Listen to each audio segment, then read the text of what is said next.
Roger George Moore was born on October 14, 1927, in Stockwell, London.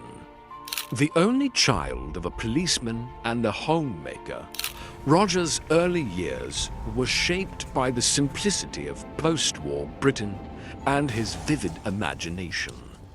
Growing up during World War II, Roger experienced the harsh realities of war.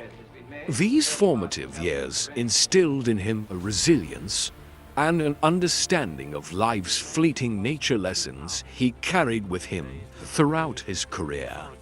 Encouraged to pursue his passion, Roger enrolled in art school, but his journey took an unexpected turn when he began working as an extra in British films during his teens.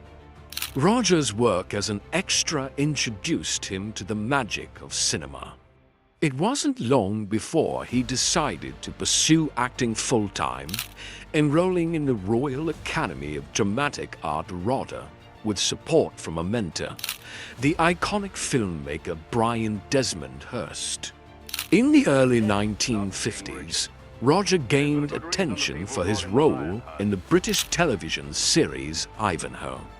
The show's success catapulted him to fame, and his dashing looks and effortless charisma made him a household name. Hollywood soon came calling, and Roger signed with MGM.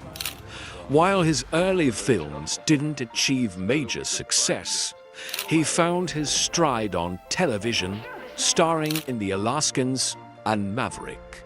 It was The Saint that solidified Roger Moore's place in television history. Portraying Simon Templar, a suave and resourceful detective, he captivated audiences with his wit, charm, and understated elegance. By the early 1970s, Roger Moore was at the peak of his television career. When Sean Connery stepped down as James Bond, the producers of the 007 franchise turned to Roger to carry the torch. Roger debuted as Bond in 1973 with Live and Let Die.